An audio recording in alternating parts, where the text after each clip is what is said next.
ಹಾಂ, note ಎಣಿಸೋ machine 2 ಸಿಕ್ಕಿದೆ ಅವರು ಇದರಲ್ಲಿ ಮನೆಯಲ್ಲಿ, ಅದನ್ನು ಕೂಡ ಸೀಸ್ ಮಾಡಿದ್ವಿ. ಬ್ಲ್ಯಾಂಕ್ ಅದಾವೆ, ಕೆಲವು ಕಡೆ ಹೆಸರು ಬರ್ದವು, ಕೆಲವು ಬ್ಲ್ಯಾಂಕ್ ಅದಾವೆ. ಅಂದರೆ ಕಂಟೆಂಟ್ಸ್ ಏನೂ ಇಲ್ಲ, ಮುಂದೆ ಏನಾದರೂ ಬರ್ಕೋಬೋದು ಅದರಲ್ಲಿ, ಆ ರೀತಿ ಕಂಟೆಂಟ್ಸ್. ಈಗ ಪ್ರತಿಯೊಂದು ಬಾಂಡನ್ನು ಕೂಡ ನಾವು ನೆಕ್ಸ್ಟ್ ವೆರಿಫೈ ಮಾಡಬೇಕಾಗ್ತದೆ, ಯಾರ್ದು ಏನು, ಯಾವ ಇದರಲ್ಲಿ ಕಾಂಟೆಕ್ಸ್ಟಲ್ಲಿ ಬರ್ಸ್ಕೊಂಡಿದ್ರು ಪ್ರತಿಯೊಂದು ಕೂಡ ನಾವು ವೆರಿಫೈ ಮಾಡಿ ಅವ್ರ ಸ್ಟೇಟ್ಮೆಂಟ್ ತೊಗೋತೀವಿ. ಸೊ ಅವಾಗ ಅದರದ್ದು ಏನೇನು ರಿಯಾಲಿಟಿ, ಎಷ್ಟು ಪರ್ಸೆಂಟ್ ಬಡ್ಡಿ ತೊಗೊಂಡ್ರು, ಎಷ್ಟು ಅಮೌಂಟ್ ತೊಗೊಂಡಿದ್ರು, ಎಷ್ಟು ವಾಪಸ್ ಕೊಟ್ಟಿದ್ದಾರೆ, ಎಲ್ಲ ಡೀಟೇಲ್ ಗೊತ್ತಾಗ್ತದೆ. ಈಗ ನಮ್ಮದು ಸರ್ಚ್ ಪ್ರೊಸೀಜರ್ ಮುಗಿದಿದೆ. ಸೊ ಸರ್ಚ್ ಆ್ಯಂಡ್ ಸೀಸರ್ ಮುಗಿದಿದೆ. ನೆಕ್ಸ್ಟ್ ಇನ್ವೆಸ್ಟಿಗೇಷನ್ ಸ್ಟಾರ್ಟ್ ಆಗ್ತದೆ. ಇನ್ವೆಸ್ಟಿಗೇಷನ್ ಟೈಮಲ್ಲಿ ನಾವು ಪ್ರತಿಯೊಬ್ಬರನ್ನು ಕರೆದು ಹೇಳಿಕೆ ತೊಗೋತೀವಿ.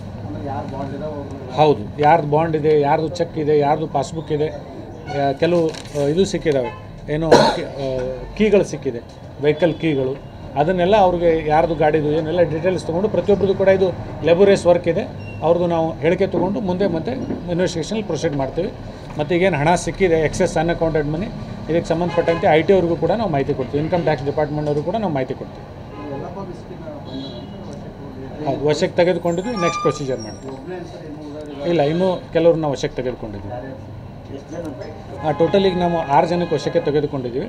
ಇನ್ನೂ ಅಂದರೆ ದಸ್ತಗಿರಿ ಪ್ರಕ್ರಿಯೆ ಎಲ್ಲ ಇನ್ನೂ ಕೆಲವು ವೆರಿಫಿಕೇಷನ್ ಇದೆ. ಮುಗಿದ ಮೇಲೆ ಯಾರ್ಯಾರಿಗೆ ದಸ್ತಗಿರಿ ಮಾಡ್ತೀವಿ ಅನ್ನೋದು ಸಬ್ಸಿಕ್ವೆಂಟ್ಲಿ ಅಪ್ಡೇಟ್ ಮಾಡ್ತೀವಿ. ಈಗ ಮೇನ್ ಯಲ್ಲಪ್ಪ ಮಿಸ್ಕಿನ್ಗಂತೂ ನಾವು ವಶಕ್ಕೆ ತೆಗೆದುಕೊಂಡಿದ್ವಿ. ಅದರ ಜೊತೆಗೆ ಈ FIR ಅಲ್ಲಿ ಇರ್ತಕ್ಕಂಥವ್ರು ಇನ್ನೂ ಕೆಲವರು ಇಬ್ಬರನ್ನು ಕೂಡ ನಾವು ವಶಕ್ಕೆ ತೆಗೆದುಕೊಂಡಿದ್ದೀವಿ. ಸೊ ಅವ್ರನ್ನೂ ಕೂಡ ಈಗ ವೆರಿಫೈ ಮಾಡಿ ಸಬ್ಸಿಕ್ವೆಂಟ್ಲಿ ಎಷ್ಟು ಮಂದಿಗೆ ನಾವು ಕೋರ್ಟ್ ಪ್ರೊಡ್ಯೂಸ್ ಮಾಡ್ತಾ ಇದೀವಿ ಅನ್ನೋದ್ರ ಬಗ್ಗೆ ತಿಳಿಸ್ತೀವಿ. ಇದು ನಮಗೆ ಹೆಚ್ಚಿಗೆ ದೂರು ಇರೋದು ಎಲ್ಲ ಅಕ್ರಮ ಬಡ್ಡಿ ವ್ಯವಹಾರ ಬಗ್ಗೆನೇ ದೂರು. ಕಂಪ್ಲೇನೆಂಟು ಕೂಡ ಅದೇ ರೀತಿ ನಮಗೆ ಮೋಸ ಮಾಡಿದ್ದಾರೆ, ಹೆಚ್ಚಿಗೆ ಬಡ್ಡಿ ತೊಗೊಂಡು ನಮ್ಮ ಆಸ್ತಿಯನ್ನು ಬರ್ಸ್ಕೊಂಡಿದ್ದಾರೆ. ನಮಗಲ್ಲದೆ ಇನ್ನೂ ಅನೇಕರಿಗೆ ಈ ರೀತಿ ಇವರು ಮೋಸ ಮಾಡಿದ್ದಾರೆ, ಅಕ್ರಮ ಬಡ್ಡಿ ತೊಗೊಂಡಿದ್ದಾರೆ ಅಂತ ಅವ್ರ ದೂರಿನಲ್ಲಿ ನಮೂದಿಸಿದ್ರು. ಆ ಹಿನ್ನೆಲೆಯಲ್ಲಿ ನಾವು ಈ ತನಿಖೆ ಮತ್ತು ಶೋಧನೆಯನ್ನು ಕೈಗೊಂಡಿದ್ದೀವಿ. ಈಗ ಅದನ್ನು ನಾವು ಪ್ರತಿಯೊಂದು ಕೇಸ್ ಬೈ ಕೇಸ್ನ ಹೋಗಬೇಕು.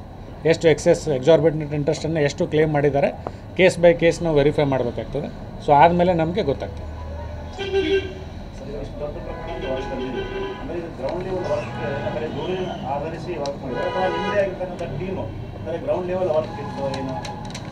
ಈಗ ಮೂಲತಃ ನಮಗೆ ದೂರಿತ್ತು, ಅದರ ಮೇಲೆ ನಾವು ನಮ್ಮದೇ ಆದ ಒಂದು ಪ್ಲ್ಯಾನು, ಎಕ್ಸಿಕ್ಯೂಷನ್ ಎಲ್ಲ ಇರ್ತದೆ ಇಲಾಖೆದು.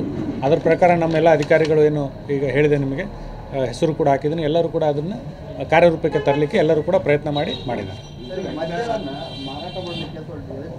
ಡ್ರಿಂಕ್ಸ್ ಮಾಡಲಿಕ್ಕೆ ಅಂತ ಇದೆ, ಬಟ್ ಪೊಸಿಷನ್ಗೆ ಲಿಮಿಟೇಷನ್ ಇದೆ. ಎಷ್ಟು ಇಟ್ಕೋಬೇಕು, ಎಷ್ಟು ಲೀಟರ್ ಇಟ್ಕೋಬೇಕು ಅಂತ ಸಬ್ಸಿಕ್ವೆಂಟ್ಲಿ ತಮಗೆ ತಿಳಿಸ್ತೀನಿ. ಅದು ವೈಲೇಷನ್ ಆಗಿರೋದ್ರಿಂದ ಕರ್ನಾಟಕ ಎಕ್ಸೈಸ್ ಆ್ಯಕ್ಟ್ ಕೂಡ ಇದರಲ್ಲಿ ಇನ್ಕ್ಲೂಡ್ ಆಗ್ತದೆ. ಇಲ್ಲ, ಇದು ಇದೆ ರಾಯಲ್ ಸ್ಟ್ಯಾಗ್, ಆ ಥರದ್ದು ಡ್ರಿಂಕ್ಸ್ ಇದೆ, ಮ್ಯಾಕ್ಡೊನಾಲ್ಡ್, ಅದನ್ನು ಎಕ್ಸೈಸ್ ಡಿಪಾರ್ಟ್ಮೆಂಟ್ನವ್ರ ಕಡೆ ತೊಗೋಬೇಕು, ಬ್ಯಾಚ್ ಇರ್ತದೆ ಅದ್ರ ಮೇಲೆ, ಅದು ಬರೆದು ನಾವು ತೊಗೊಂಡು ಕನ್ಫರ್ಮ್ ಮಾಡಬೇಕು.